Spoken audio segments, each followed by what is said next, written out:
রাসূল সাল্লাল্লাহু আলাইহি ওয়াসাল্লাম ও সাহাবায়ে কেরাম অধিকাংশ সময় ক্ষুধার্ত থাকতেন।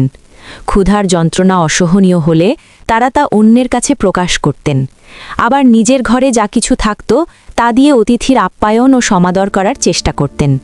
অতিথিকে কখনো তারা অসম্মান করতেন না। নিম্নের হাদিসে রাসূল সাল্লাল্লাহু আলাইহি ওয়াসাল্লাম কর্তৃক অতিথি আপ্যায়নের বিষয়টি বর্ণিত হয়েছে। মিকদাদ রাজিয়াল্লাহু হতে বর্ণিত, তিনি বলেন, খাবারের অভাবে আমার ও আমার দু সাথীর দৃষ্টিশক্তি ও শ্রবণ শক্তি কমে যায়। অতঃপর আমরা রাসূলুল্লাহ সাল্লাল্লাহু আলাইহি ওয়াসাল্লামের সাহাবীদের নিকটে নিজেদের উত্থাপন করতে লাগলাম, কিন্তু তাদের কেউ আমাদের কথা শুনলেন না। অবশেষে আমরা নবী করিম সাল্লাল্লাহু আলাইহি ওয়াসাল্লামের নিকট গমন করলে তিনি আমাদের সাথে নিয়ে তার পরিবারের নিকটে গেলেন। সেখানে 3টি বকরি ছিল। তিনি বললেন, তোমরা দুধ দহন করবে, এ দুধ আমরা বন্টন করে পান করব। তিনি বলেন, এরপর থেকে আমরা দুধ দহন করতাম, আমাদের সবাই যার যার অংশ পান করত, আর আমরা নবী করিম সাল্লাল্লাহু আলাইহি ওয়াসাল্লামের জন্য তার অংশ উঠিয়ে রাখতাম। তিনি রাত্রে এসে এমনভাবে সালাম দিতেন যাতে নিদ্রারত লোক উঠে না যায় এবং জাগ্রত লোক শুনতে পায়। বর্ণনাকারী বলেন, অতঃপর তিনি মসজিদে এসে সালাত আদায় করতেন, প্রত্যাবর্তন করে দুধ পান করতেন। একদিন রাতে আমার নিকটে শয়তান আগমন করল। আমি তো আমার অংশ পান করে ফেলেছিলাম।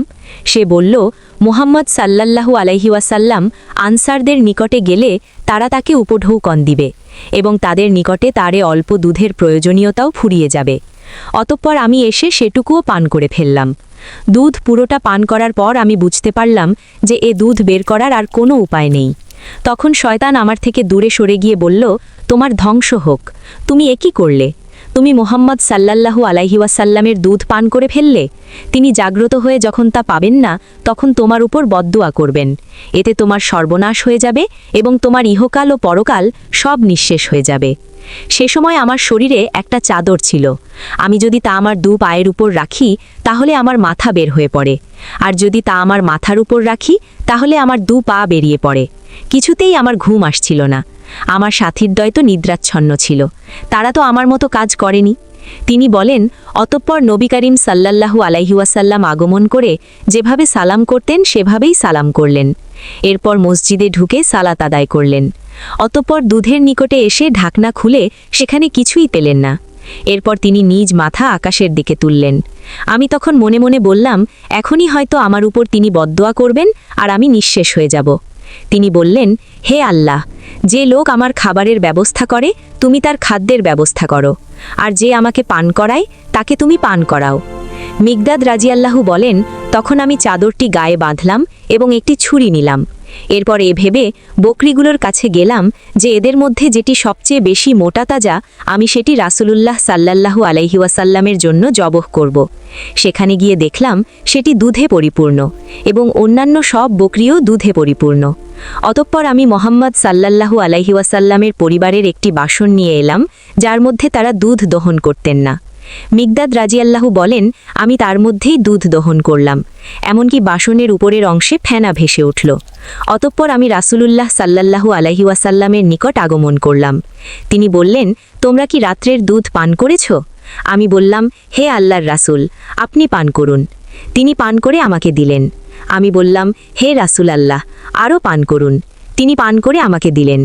আমি যখন বুঝতে পারলাম যে রাসূলুল্লাহ সাল্লাল্লাহু আলাইহি ওয়াসাল্লাম পরিতৃপ্ত হয়ে গেছেন এবং আমি তার নেক দোয়া পেয়ে গেছি, তখন আমি খুশিতে হাসতে হাসতে মাটিতে নুয়ে পড়লাম। রাসূলুল্লাহ সাল্লাল্লাহু আলাইহি ওয়াসাল্লাম বললেন, হে মিকদাদ, এটা তো তোমার একটা মন্দ কাজ। তখন আমি বললাম, হে আল্লাহর রাসূল, ঘটনা না তো ঘটেই গেছে।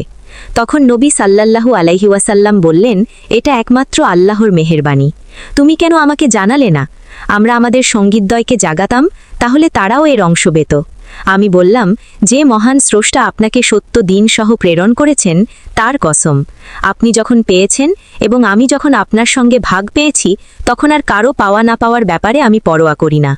শিক্ষা 1. এ হাদিসে মদিনায় হিজরতকারী সাহাবীদের কঠিন মুহূর্তের অবস্থা বর্ণিত হয়েছে। 2. রাসূল সাল্লাল্লাহু আলাইহি ওয়াসাল্লাম ছিলেন অতিথিপরায়ণ। তিনি মিকদাদ ও তার সঙ্গীতদ্বয়কে আপ্যায়ন করেন নিজের সামগ্রীর স্বল্পতা ও অধিক মুখাপেক্ষিতা সহ। 3 এতে রাসূল সাল্লাল্লাহু আলাইহি ওয়াসাল্লামের রাত্রে বাড়িতে প্রবেশের শিষ্টাচার বর্ণিত হয়েছে। তিনি ধীরে শান্তভাবে বাড়িতে প্রবেশ করতেন যাতে অধিবাসীরা বিরক্ত না হয়। এমন অনুচ্চ শব্দে সালাম দিতেন যাতে জাগ্রত ব্যক্তি শুনতে পায় এবং ঘুমন্ত ব্যক্তি জাগ্রত না হয়। 4 সফর থেকে ফিরে তিনি মসজিদে 2 রাকাত সালাত আদায় করে বাড়িতে প্রবেশ করতেন এবং সালাম দিতেন। 5 এই হাদিস প্রমাণ করে যে সাহাবায়ে কেরাম রাসূলের ক্রোধ ও অসন্তোষের অত্যধিক ভয় করতেন। 6 রাসূলের দুনিয়াবি কোনো হক নষ্ট হলে তিনি রাগান্বিত হতেন না, কোনো প্রতিশোধও নিতেন না। মহান আল্লাহ আমাদের উক্ত শিক্ষাসমূহ নিজেদের জীবনে বাস্তবায়ন